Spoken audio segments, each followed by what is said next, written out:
Alhamdulillahilladzi bi ni'matihi tatimmus shalihat. Asyhadu an la ilaha illallah wa asyhadu anna Muhammadan abduhu wa rasuluhu alladzi la nabiyya ba'dah amma ba'du. Alhamdulillah ibu-ibu di pagi ini kita masih diberikan kesempatan oleh Allah Subhanahu wa taala untuk mengkaji salah satu surat di dalam Al-Qur'an yaitu surat An-Nasr ya. Mudah-mudahan kita dibukakan ya pintu pemahaman oleh Allah Subhanahu wa taala, juga mudah-mudahan kita dimudahkan oleh Allah Subhanahu wa taala dalam mengamalkan setiap ilmu yang telah Allah berikan kepada kita, sehingga ilmu ini menjadi jalan untuk kita ya, jalan pintas untuk kita menuju ke surga. Seperti yang dijelaskan oleh Rasulullah SAW, bahwa man salaka tariqan yaltamisu fihi ilman sahhalallahu lahu bihi tariqan ilal jannah. Ya, barang siapa yang menempuh suatu jalan untuk mencari ilmu, ya, sahhalallahu lahu bihi, maka Allah akan mudahkan baginya bihi dengan ilmu itu, ya, tariqan ilal jannah, ya, jalan menuju surga. Nah, ini artinya bahwa tidak cukup kita dengan hanya menumpuk ilmu dalam otak kita, ya, dalam benak kita tanpa mengamalkannya. Karena di situ Allah menggunakan kata bihi, ya, sahalallahu lahu bihi. Allah akan memudahkan untuknya bihi dengan ilmu itu, ya. Jadi ilmu yang kita dapat, ya, itu tidak cukup untuk membuka gerbang surga itu, akan tetapi ilmu itu harus diamalkan. Mudah-mudahan kita selalu diberikan kemudahan, ya. Mudah-mudahan kita dengan mengetahui tafsir beberapa surat yang sudah kita bahas, ini membuat kita menjadi lebih tunduk, membuat kita menjadi lebih yakin dengan keagungan Allah, dengan kemahabesaran Allah, dan bahwa kita tidak ada apa-apanya, ya. Bahwa semua yang terjadi pada hidup kita, ya, itu murni hanya karena pertolongan Allah, ya, dan hanya kekuatan dari Allah.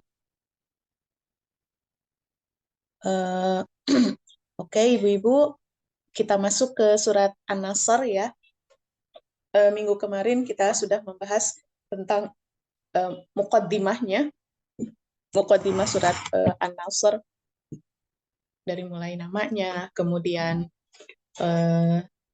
waktu turunnya surat An-Nasr, ya, dengan berbagai macam pendapat.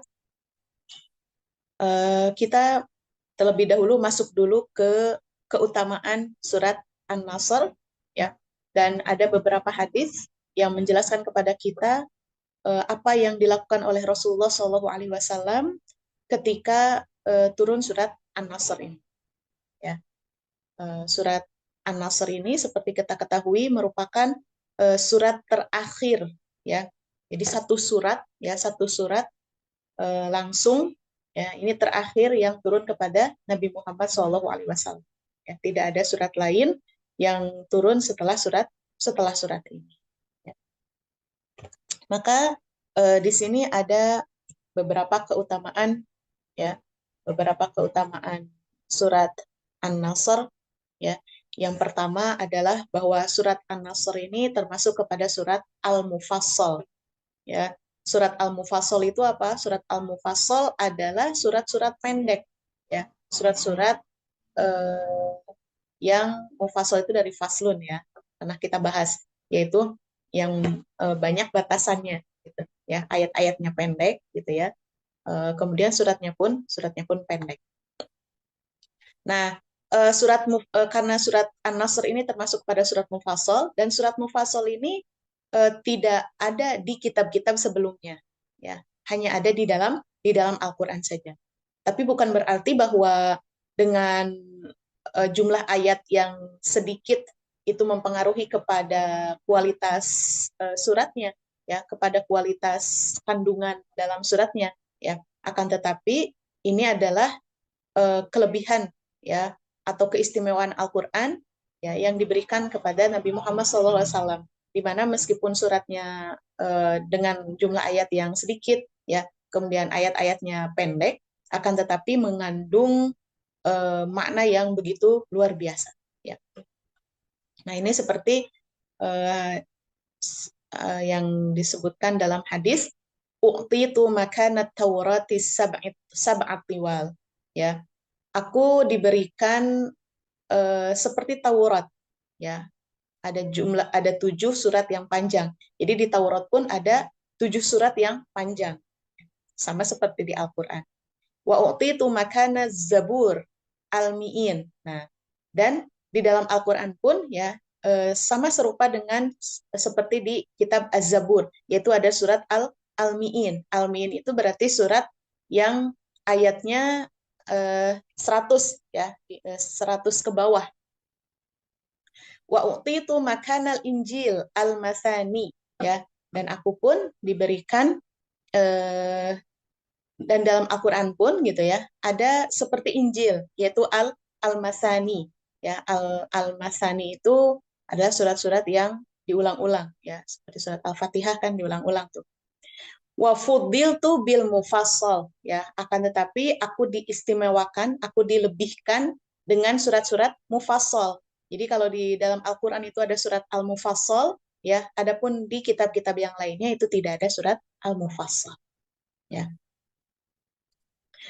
Kemudian, ya, di antara keutamaan surat An-Nasr adalah bahwa surat An-Nasr ini turun satu surat langsung, ya, satu surat langsung, dan itu merupakan surat terakhir, seperti hadis dari Abdullah bin Ubaidullah bin Mas'ud radhiyallahu anhu, faqala qala li Ibnu Abbas berkata kepadaku, ta'lam wa qala Harun tadri akhirus suratin nazalat minal Quran.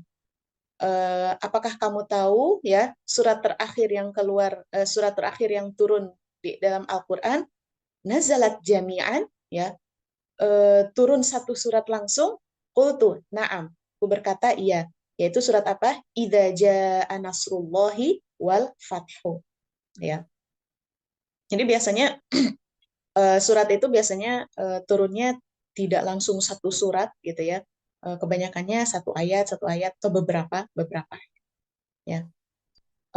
Kemudian di sini dijelaskan dari Abdullah bin Abbas, ya, kata beliau, lamma nazalat idza jaa nasrullahi wal fath ila akhir surah, ya, ketika turun surat idza jaa nasrullahi wal fath, ya, sampai akhir, qala nu'iyat li Rasulillah sallallahu alaihi wasallam nafsuhu hina unzilat, ya, bahwa Rasulullah merasa bahwa, oh, ini ajal saya sudah dekat, gitu ya, bahwa saya akan segera meninggalkan alam ini, ya. Fa akhadha fi ashaddi ma kana qattu ijtihadan fi amril akhirah, ya. Maka Rasulullah SAW ketika menyadari bahwa usianya sudah tidak lama lagi, ya, maka beliau meningkatkan, ya, kesungguhan beliau dalam urusan akhirat. Ya, Masya Allah, kita bayangkan bahwa Rasulullah ketika masa apa namanya ketika sebelum turunnya ayat ini saja, ya, bagaimana ibadah beliau, gitu ya, sampai kaki beliau bengkak, ya, karena panjangnya berdiri, gitu ya, lamanya berdiri. Nah, apalagi ketika sudah turun surat ini, ya, beliau merasa bahwa ajalnya sudah dekat, maka beliau menambah, ya, kualitas dan menambah kuantitas dari ibadahnya.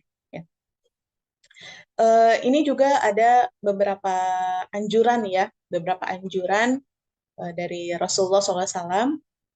Yang pertama ini dari hadis dari Aisyah radhiyallahu anha, ya. Ma shalla Rasulullah sallallahu alaihi wasallam salatan ba'da an nazalat alaihi idza jaa nasrullahi wal fath illa yaqulu fiha subhanaka rabbina wa bihamdika Allahumma ighfirli. Jadi Rasulullah SAW di dalam sholatnya ya ketika turun ya sesudah turun idza jaa nasrullahi wal fath, bahwa beliau di dalam sholatnya ya memperbanyak bacaan apa? Subhanaka rabbina wa bihamdika Allahumma gfirli.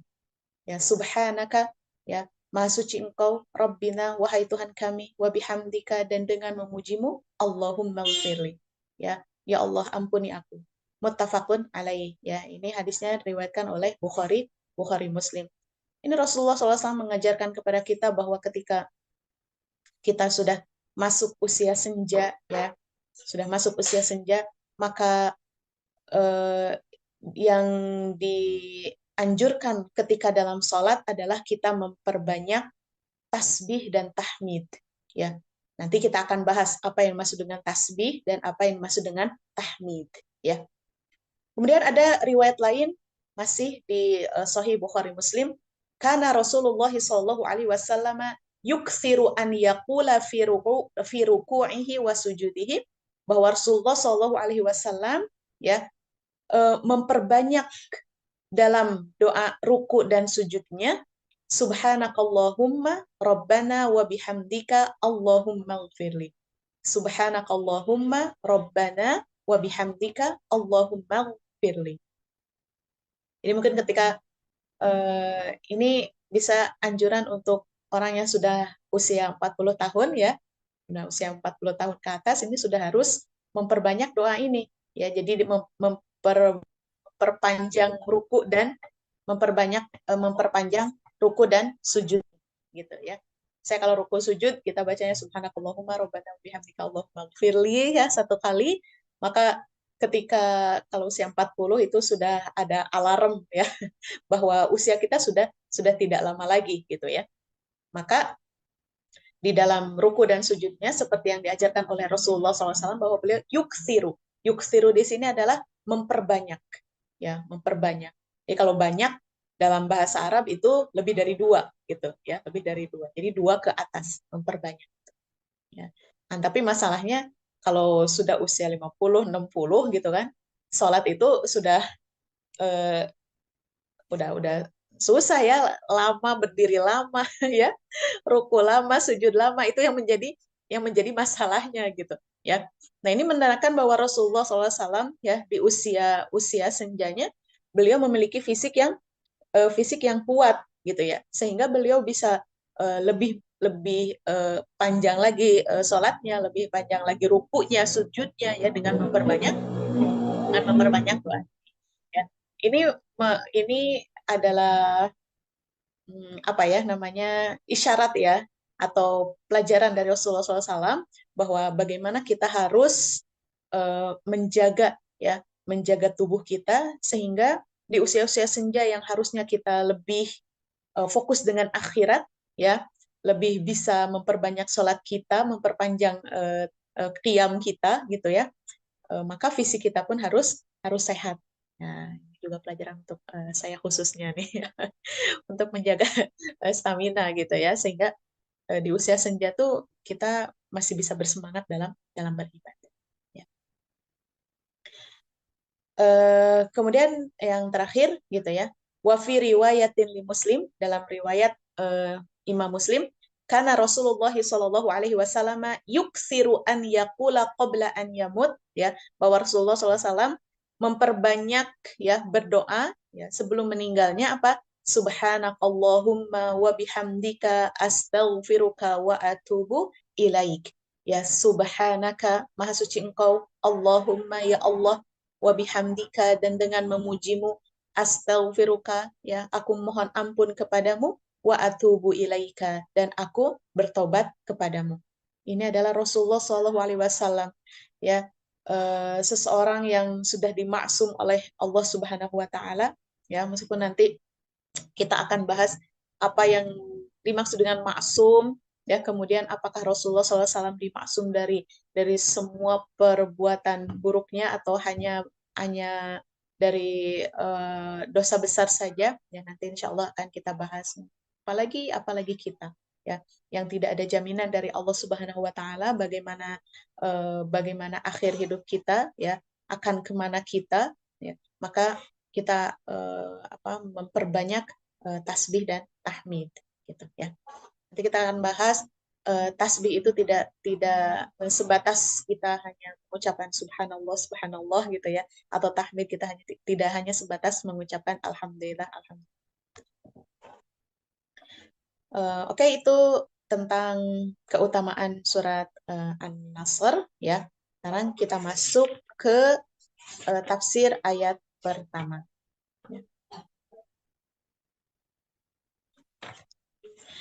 Ayat pertama adalah idza jaa nasrullahi wal fath, ya, apabila telah datang pertolongan Allah dan kemenangan, fasabbih, gitu kan ya, maka bertasbih.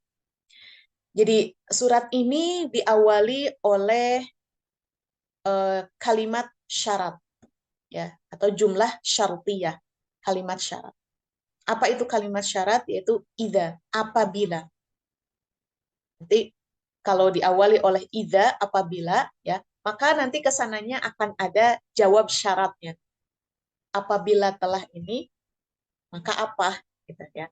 Seperti misalnya kata ya atau ungkapan manjada wajada, ya, manjada wajada. Barang siapa yang bersungguh-sungguh, pasti ada jawabannya kan? Jadi tidak membuat orang penasaran terus apa gitu. Barang siapa yang bersungguh-sungguh akan jadi apa gitu. Wajada. Ya, maka dia akan mendapatkan apa yang dia harapkan, apa yang dia cita-citakan.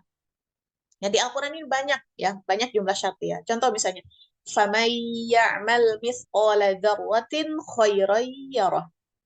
Barang siapa yang berbuat kebaikan meskipun seberat biji dzarrah, ya, yarah. Itu jawabnya itu. Ya. Apa gitu kalau kita sudah berbuat kebaikan apa gitu? Ya, yarah. Maka dia akan melihat pahalanya, akan mendapatkan pahalanya. Begitu. Ya. Ini pun sama. Apabila telah datang pertolongan Allah dan kemenangan, terus apa jawabannya? Fasabbih. Maka bertasbih.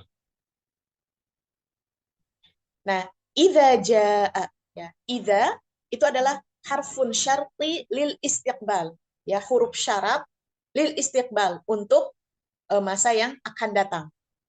Ya. Meskipun di sini jaa ini menggunakan kata kerja lampau, telah datang, ya. Akan tapi yang dimaksud adalah bahwa kejadian ini belum terjadi, ya. Bahwa kemenangan Allah, pertolongan Allah dan kemenangan yang diberikan oleh Allah itu belum terjadi. Akan tetapi yang dimaksud kenapa menggunakan kata jaa, ya ini kata kerja lampau, telah datang gitu kan. Biasa kita juga menerjemahkannya gitu kan, apabila telah datang gitu. Ya. Ini artinya bahwa hadalit tahakkuk. Ini pasti terjadi. Ya, meskipun belum terjadi, ya, tapi dia akan pasti terjadi. Ya. Nah, jawab syaratnya adalah fasabbih. Ini nanti apabila datang nanti itu pertolongan Allah dan kemenangan, ya, fasabbih, maka bertasbihlah. Jawab syaratnya itu yang pertama. Ada juga pendapat yang kedua adalah idza jaa nasrullahi wal fath. Apabila datang pertolongan Allah dan kemenangannya, ya, jawabnya mana? Jawabnya ini qad hadara ajaluka. Ini artinya, ya, maka telah dekatlah ajalmu, yaitu ajal Rasulullah SAW. Nah, ini pendapat yang kedua. Jadi jawab syaratnya bukan fasabih, ya. Jadi kalau udah datang pertolongan Allah apa? Kalau yang pendapat pertama adalah fasabih, gitu ya. Jawabnya adalah maka bertasbihlah. Nah, kalau pendapat yang kedua adalah maka itu artinya bahwa qad hadara ajaluka, maka telah dekat ajalmu. Nah, ini sejalan dengan riwayat, ya, Ummu Salamah, Ibnu Abbas dan Ibnu Mas'ud, ya. Di minggu kemarin kita pernah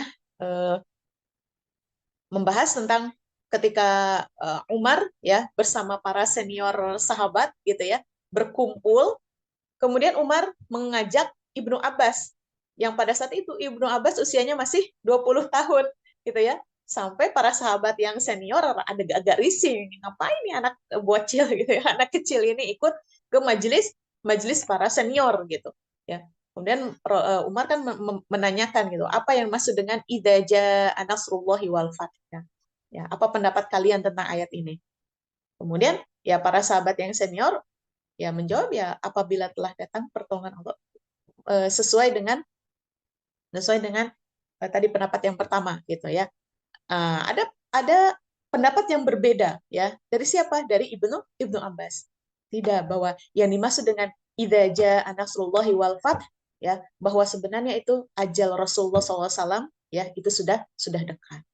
Sampai pada saat itu Abu Bakar menangis ya sejadi-jadinya gitu. Nah, akan tetapi pendapat yang paling kuat adalah bahwa ayat ini tidak membutuhkan takwil gitu ya. Ayat ini tidak membutuhkan takwil. Bahwa yang dimaksud dengan bahwa jawab syaratnya ya, jawab syarat dari kata apabila datang pertolongan Allah, jawabnya kan sudah ada di depannya, fasabih gitu ya. Maka bertasbihlah kepada Allah ya. Maka tidak membutuhkan takwil lagi ya, itu. Nah, ayat ini mengandung kemukjizatan Al-Qur'an. Mengandung bahwa Al-Quran ini adalah mukjizat terbesar. Apa indikasinya? Bahwa ayat ini mengabarkan tentang hal yang gaib, tentang hal yang belum terjadi. Ya, kan banyak tuh bahwa di antara kemukjizatan Al-Quran itu ya bukan hanya dari segi maknanya, ya, bukan hanya dari segi keindahan kalimatnya gitu ya, akan tetapi juga bahwa Al-Quran ini mengandung kabar tentang sesuatu yang belum terjadi ya, sesuatu yang belum terjadi. Seperti tentang ini apa namanya alat transportasi ya, alat transportasi saya lupa ayatnya ya. Kalau alat transportasi dulu kan menjelaskan bahwa alat transportasinya al-khayla ya, apa tuh al-khayla itu kuda ya, wal bigol. Bigol itu peranakan antara kuda dan keledai gitu ya. Terus maka intinya akan ada alat transportasi yang lain ya. Akan ada alat transportasi yang lain. Nah, ini sudah dijelaskan eh, jauh ya, jauh sebelum alat transportasi itu ada ya.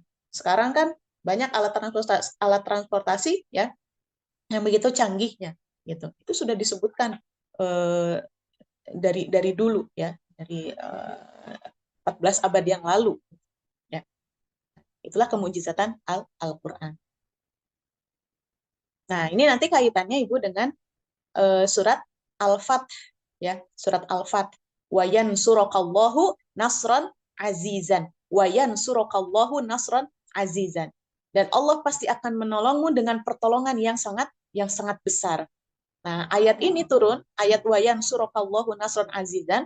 Ayat ini turun ketika perjanjian Hudaybiyah ya, ketika perjanjian Hudaybiyah, kemudian ayat ini turun, kan perjanjian Hudaybiyah itu yang menjadi titik tolak Fathu Makkah gitu ya, yang menjadi titik tolak Fathu Makkah. Dan ini ayat ini turun bahwa Allah akan menolongmu dengan pertolongan yang sangat besar ya, yang sangat besar. Ternyata terjadi kan bahwa ketika Fathu Makkah gitu ya, Allah memberikan pertolongan kepada Muhammad SAW dan para sahabatnya ya, juga Allah memberikan kemenangan ya. Oke. Kita bahas dulu tentang apa itu an-nasru ya. Di sini ada kata an-nasru, ada kata al-fathu ya. Nasru. An-nasru lughatan al-aunu ya. Kata an-nasr secara bahasa adalah al-aun, yaitu pertolongan ya. Atau al-i'anatu ya, al-i'anatu memberikan bantuan ya. Yani i'ta'ul khair au ityanul khair ya, memberikan kebaikan ya atau mendatangkan kebaikan.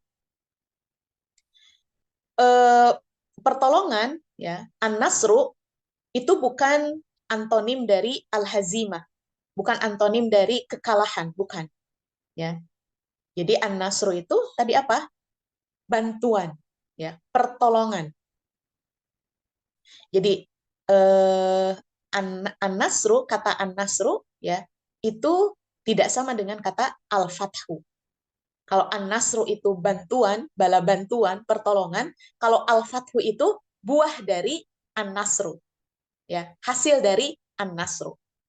Jadi adanya kemenangan itu adalah buah dari pertolongan Allah. Jadi bukan an-nasru, kadang kita mengartikannya apabila telah datang ya pertolongan Allah dan kemenangan, pertolongan Allah dan kemenangan sama-sama aja. Tidak. Kenapa? Karena tidak setiap tidak setiap an-nasru itu menghasilkan al-fathu. Ya, tidak setiap pertolongan Allah itu menghasilkan kemenangan. Ya. Jadi seperti misalnya di peperangan Uhud, di Ma'rokah Uhud. Di perang Uhud itu kan terjadi setelah perang Badar. Ya, di perang Badar kan kaum musyrikin dengan jumlahnya yang sangat banyak gitu ya.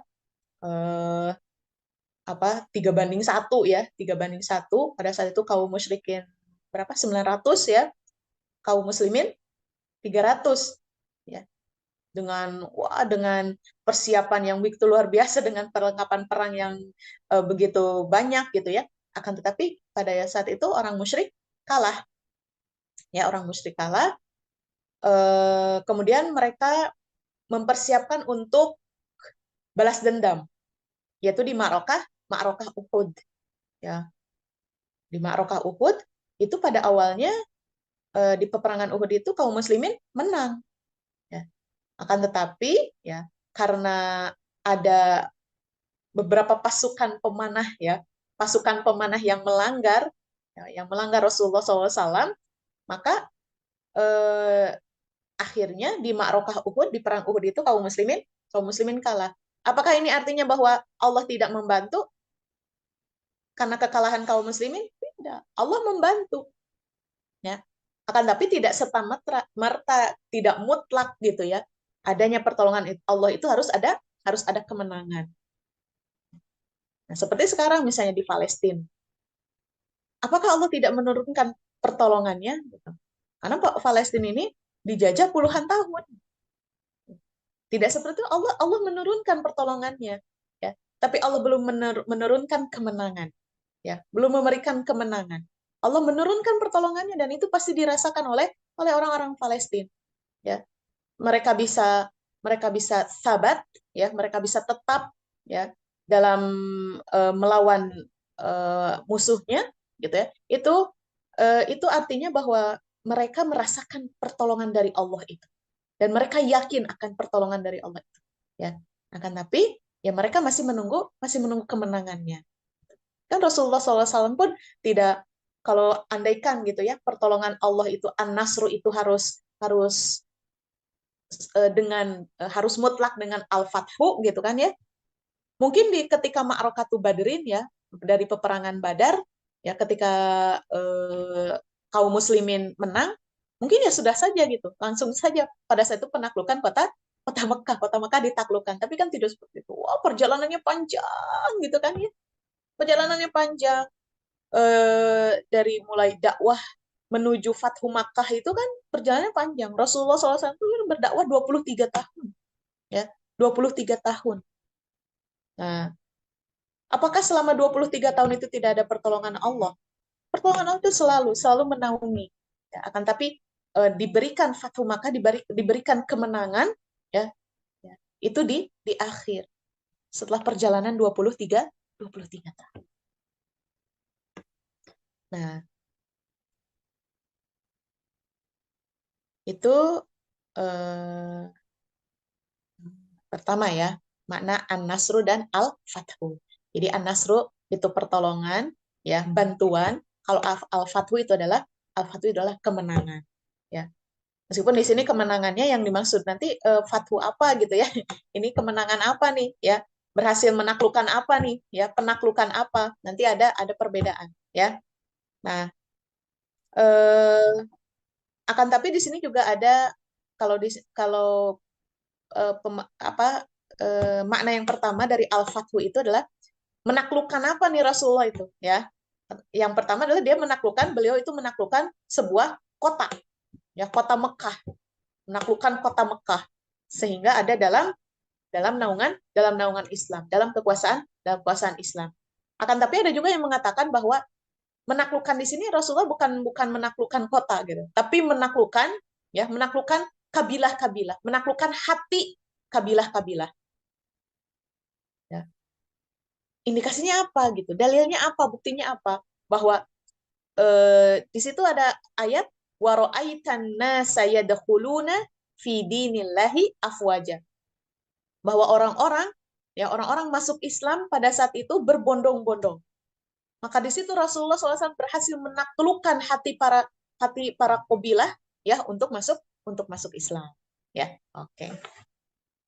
Maka yang dimaksud dengan idza jaa nasrullahi wal fath, yaitu idza jaa aunullahi lakum, apabila telah datang pertolongan Allah kepada kalian, alladzi yata'aqqabahul fathu, ya, yang disertai dengan kemenangan, yang disertai dengan penaklukan, ya, wal fauzu, dan kemenangan, wal falahu, al fauz itu keberuntungan, ya, kebahagiaan, ya, wal falahu, dan kemenangan, wasuquti firqatin ukhra, ya, dan jatuhnya, ya, dan kalahnya firqatin ukhra, kelompok yang lainnya, mahzumatun amamakum, ya. Jadi apabila telah datang pertolongan Allah kepada kalian, ya, dan penaklukan kota, yang artinya itu adalah kekalahan kelompok lain. Nah, ini ada pertanyaan gitu. Limadza rubiton nasru bihi? Kenapa, ya, kata an-nasru itu diidofahkan atau disandarkan atau diikat dengan kata Allah? Idza jaa nasrullahi, ya. Idza jaa nasrullahi, pertolongan Allah. Ya. Kita banyak menemukan pasti nasrullah gitu, ya. Mitlu, atau contoh di ayat yang lain, ala inna nasrullahi qarib. Ingat, ya, sesungguhnya pertolongan Allah itu dekat. Ala inna nasrullahi qarib. Ya. Ada juga waman nasru illa min indillah, ya. Dan tidaklah pertolongan itu kecuali dari Allah. Ini mengajarkan kepada kita bahwa pertolongan atau hakikatnya pertolongan itu hanya datang dari Allah. Kemenangan itu hanya datang dari Allah. Ketika kita yakin ini, ya, ini adalah merupakan kamalut tauhid, ya, kesempurnaan tauhid pada Allah. Kenapa diidofahkan kepada Allah, dinisbahkan kepada Allah pertolongannya? Karena terkadang, ya, ketika kita berhasil melakukan sesuatu, apapun itu, terkadang kita merasa bahwa ini adalah hasil dari ilmu kita. Ini adalah hasil dari kerja kita, ya. Nah, maka di sini dari ayat ini, ya, ayat ini bertujuan untuk apa? Bahwa Allah ingin memberitahukan bahwa pertolongan atau kemenangan itu bukan dari kalian, ya, bukan dari kalian. Sehebat apapun kalian, ya, sebesar apapun persiapan kalian, ya, bahwa pertolongan dan kemenangan itu hanya dari Allah, ya. Ini dikuatkan dalam ayat wa ma romaita id romaita walakinallaha roma. Wa ma romaita, dan bukan kalian yang memanah, bukan kalian yang melempar, bukan kalian yang menyerang. Id romaita, ketika kalian melempar, ketika kalian menyerang, ya, walakinallaha roma. Akan tapi Allah lah sebenarnya, ya. Allah lah yang melempar, Allah lah yang menyerang. Fala taghtarru bijuhudikum, maka jangan merasa tertipu, jangan merasa terperdaya, ya, jangan merasa terbuai, ya, oleh kesungguhan kalian. Wah, ini kan karena kesungguhan kita, ya, karena kesungguhan kita beberapa bulan ini, maka kita mendapatkan omset yang luar biasa, gitu biasanya, gitu, ya. Waquwwatikum, wah, ini kekuatan kita, ya, kekuatan market kita, ya, kekuatan promosi kita, wah, gitu. wa uddatikum, ya, dan persiapan kalian. Ya, misalnya ketika peperangan yang mempersiapkan ini itunya, segalanya sudah sudah sempurna persiapan. Ya, biadidikum, dengan jumlah kalian. Seperti sekarang ya, elektabilitasnya tinggi gitu ya. Kemudian wah, kemenangan kita ini karena ini gitu kan ya. Kemenangan kita ini karena tim sesnya luar biasa bekerjanya siang dan malam tanpa kenal lelah gitu ya, sehingga bisa meningkatkan elektabilitas dan ya. Wa tadhunnu innama utituhu ala ilmi, dan mengira bahwa wah, ini semua hasil kerja keras kita. Ini semua atas ilmu kita. Tidak, ya. Ayat ini memberikan pelajaran kepada kita bahwa setiap pencapaian kita, setiap keberhasilan kita itu pada hakikatnya itu dari Allah gitu. Jangan lupa gitu ya. Jangan lupa. Karena kalau kita merasa itu dari kita, ya, itu bisa mencederai, ya, bisa mengikis ketauhidan kita kepada Allah, karena pada hakikatnya kan dari Allah. La haula wala quwata illa billah. Insyaallah ini. Saya juga kadang merasa seperti itu gitu ya. Wah, ini saya bisa begini nih karena begini, karena saya gini gitu ya. Karena usaha gini gitu. Makanya kemarin ketika mempersiapkan materi ini tuh agak merenung sedih gitu ya. Ya Allah. Jadi beristighfar gitu. Astagfirullah gitu ya. Padahal ya pencapaian saya malah pencapaian eh, mungkin setetes air lautan pun tidak gitu ya, tapi sombongnya selangit gitu ya. Kadang gue seperti itu. Jadi astagfirullahaladzim. Nah itu idza jaa nasrullahi wal fath ya. Nah, an-nasru kita sudah paham ya, makna atau arti lafaz dari an-nasru, yaitu pertolongan ya, bantuan dari Allah. Sekarang kita al-fathu. Nah, ini ya, al-fathu, kemenangan. Kita mengartikannya adalah kemenangan ya, penaklukan gitu ya. Al-fathu itu dari fataha yang artinya membuka gitu ya. Apa maksudnya? Membuka gerbang yang selama ini tertutup. Tapi kan seperti Mekah itu, misalnya kota Mekah itu ada gerbangnya gitu. Selama ini tertutup sampai pada saat itu kan orang orang Islam ya, kaum muslimin ingin melaksanakan umroh pun tertolak gitu ya, tidak bisa. Maka al-fatu di sini gitu ya, bahwa Nabi Muhammad SAW dan para sahabat ya berhasil membuka gerbang itu dan memasuki kota. Itu al-fatu. Asal katanya itu dari fatah. Nah, ada dua pendapat ya ibu-ibu di sini di makna al-fathu. Ya. Yang pertama adalah ittijahun kulli, ya, bahwa kemenangan di sini ya, penaklukan di sini bersifat umum. Jadi alif lam ya, al fathu al di sini ya dulu alal umum, menunjukkan umum ya, kemenangan apapun, penaklukan kota apapun ya. Bukan hanya penaklukan kota kota Mekah. Ya, jadi ayat ini umum. Nah, alasan mereka apa? Ya, pendapat mereka apa? Pendapat mereka bahwa andaikan ayat ini ya yang dimaksud dengan al-fathu di sini adalah Fathu Makkah gitu ya, Fathu Makkah, maka eh, Fathu Makkah ini tidak akan terjadi lagi di masa-masa setelah Rasulullah Shallallahu Alaihi Wasallam. Maka akan terkesan bahwa ayat ini tidak relevan ya dengan kejadian sekarang. Wah, ini kan ayat ini ayat khusus, ya khusus misalnya ayat khusus di zaman Nabi. Kalau misalnya yang dimaksud dengan Fathu di sini adalah Fathu Makkah gitu ya. Sedangkan kita tahu bahwa Al-Qur'an ini adalah solihun ila yaumil qiyamah ya. Berlakunya itu sampai hari kiamat. Sehingga yang dimaksud dengan Al-Fathu di sini bukan Fathu Makkah, tapi penaklukan apapun. Ya, penaklukan kota apapun, penaklukan negara manapun gitu ya. Akan tetapi pendapat ini sangat jarang ya, jarang dijadikan landasan oleh para mufassir gitu ya. Itu yang pertama. Ya, kalau yang pertama apa? Yang maksud dengan fathu di sini bukan Fathu Makkah aja gitu ya, tapi semuanya bersifat umum. Yang kedua adalah ittijah tatbiqi. Ya. Ini dari segi realitanya.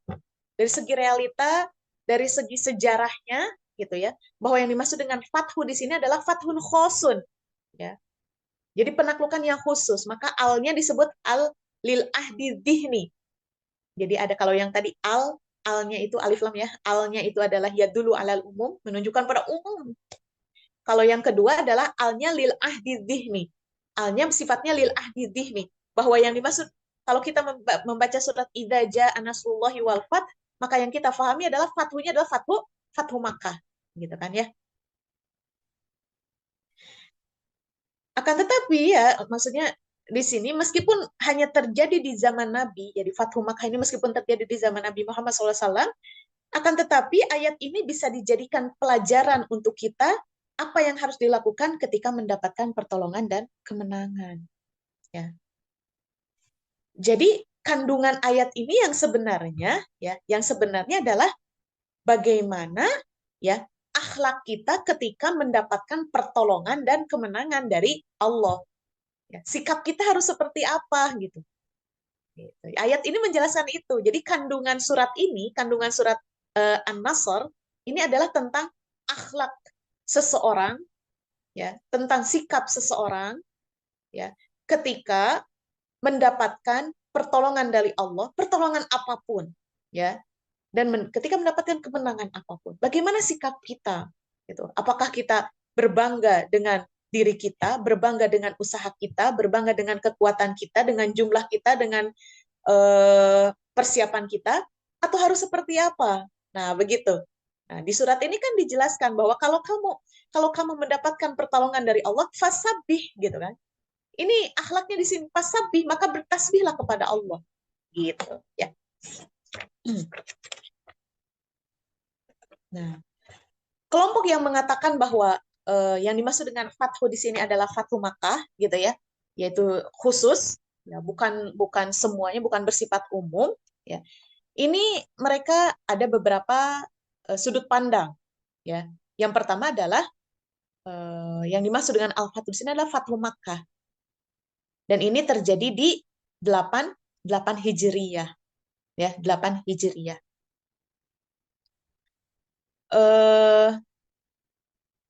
Apa namanya?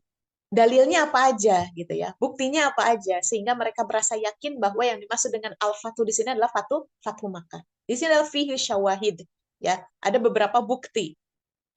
Yang pertama adalah di zaman Nabi tidak pernah terjadi kemenangan sebesar fathu Makkah, ya. Di zaman Nabi tidak pernah terjadi kemenangan sebesar fathu Makkah. Ini kemenangan yang luar biasa, ya. Di mana kemenangan ini dibuktikan bisa menaklukkan kota Makkah. Dan pada saat itu orang-orang Mekah, ya, kobilah-kobilah masuk Islam. Mungkin kan kalau menurut kita, oh, kan ada Ma'rakah Badr gitu ya, ada perang Badar. Perang Badar itu adalah merupakan eh, eksistensi kaum muslimin pada saat itu gitu. Wah, berarti kaum muslimin ini kuat gitu meskipun jumlah mereka sedikit. Gitu kan? Akan tetapi apakah setelah Ma'rakatu Badrin, setelah peperangan Badar, ya, dakwah Islam menjadi dakwah Islam menjadi lancar, ya, orang-orang menjadi masuk Islam, ya, orang-orang banyak masuk Islam, tidak kan. Adapun setelah Fathu Makkah, ya, setelah Fathu Makkah, setelah penaklukan Fathu Makkah ini, ya, banyak sekali kejadian, ya. Jadi kemenangan-kemenangan berikutnya itu terrealisasi. Ya. Yang kedua adalah bahwa Nabi tidak pernah menaklukkan kota kecuali kota Mekah, gitu. Ya. Jadi tidak ada penaklukan kota pada zaman Nabi selain kota Mekah. Kalau Madinah gimana? Ya, kalau Madinah itu kan eh, sebelumnya datang utusan Madinah, ya, orang-orang Madinah, ya, ber, berbaiat kepada Rasulullah, ya, bersyahadat kepada Rasulullah SAW. Jadi tidak ditaklukkan, ya, tidak ditaklukkan. Kemudian yang ketiga adalah karena ayat idza jaa nasrullahi wal fath, itu ayat setelahnya wa ra'aitan nasa yadkhuluna fi dinillahi afwaja. Ini alasan yang ketiga. Karena setelah ayat yang pertama, ayat yang keduanya adalah dikuatkannya itu dengan waro'aitan nasa yadkhuluna fi dinillahi afwajan. Ya. Dan setelah kemenangan itu, kamu melihat orang-orang masuk ke dalam agama Allah berbondong-bondong. Ya. Dan belum pernah terjadi pada masa dakwah Nabi Shallallahu Alaihi Wasallam, ya, sebelum Fathu Makkah, orang-orang masuk Islam berbondong-bondong. Jadi sebelum Fathu Makkah mah ya masuk Islam satu orang, ya 3 orang gitu. Tidak pernah berbondong-bondong satu kabilah gitu. Akan tapi setelah Fathu Makkah, orang-orang masuk Islam berbondong-bondong. Jadi bukan perorangan tapi per kabilah, ya. Satu kabilah itu kan berapa puluh orang, berapa ratus orang. Dan eh, apa namanya? Fatroh, ya, atau waktu dari kabilah satu ke kabilah yang lainnya masuk Islam itu dekat. Misalnya hari ini kabilah yang ini, besok kabilah yang ini, besoknya lagi kabilah yang ini. Jadi waktunya itu sangat sangat dekat. Ini berbondong-bondong. Nah, itu. Pertanyaannya adalah di sini ada beberapa pendapat. Mengapa pada saat itu, ya, orang Islam masuk, kenapa pada saat itu orang-orang masuk Islam berbondong-bondong gitu? Ada apa? Yang pertama adalah pendapat yang pertama, alasannya karena menoleh pada sejarah. Dulu, ya, pernah ada orang yang mau menghancurkan Ka'bah. Siapa, Bu? Tentara gajah? Siapa nama ininya? Raja Abraha. Iya, Abraha, ya. Abraha. Dia ingin masuk, ya. Dia ingin menguasai kota Mekah. Ini nanti ada sejarahnya, ya. Kenapa Abraha ingin menguasai Mekah, gitu ya. Ingin menghancurkan Ka'bah, ya. Ingin menghancurkan kota Mekah, begitu kan, ya. Ingin menguasai kota Mekah. Nah, dengan pasukan yang sangat besar, ya, dengan membawa gajah-gajah yang sangat yang raksasa, gitu, ya, gajah-gajah yang terlatih. Tapi apakah pasukan Abraha berhasil menaklukkan kota Mekah? Tidak, ya, dengan jumlah pasukan yang begitu banyaknya. Akan tetapi mereka tidak berhasil. Kenapa? Karena Mekah dilindungi oleh Allah. Ya, Mekah dilindungi oleh Allah. Ini artinya bahwa ketika Nabi Muhammad SAW berhasil, ya, menaklukkan kota Mekah, ya, ini artinya bahwa Nabi Muhammad SAW yaqumu ala haqqin. Dia itu adalah nabi yang benar. Dia itu benar-benar nabi. Dan yang dibawanya adalah kebenaran. Ya. Karena kalau yang dibawa oleh Nabi Muhammad itu bukan hak, ya, tapi kejahatan, ya, kefasikan, ya. Kalaulah Nabi Muhammad itu bukan nabi yang benar, maka ketika Nabi Muhammad SAW bermaksud untuk menaklukkan kota Mekah, maka tidak akan pernah berhasil, sama seperti yang dilakukan oleh Abraham. Tapi ini Nabi Muhammad berhasil menaklukkan kota Mekah. Berarti dia benar-benar seorang nabi. Dan apa yang dia bawa adalah agama yang hak, agama yang benar. Ya, maka orang-orang berbondong-bondong masuk Islam pada saat itu. Ya, itu pendapat yang pertama.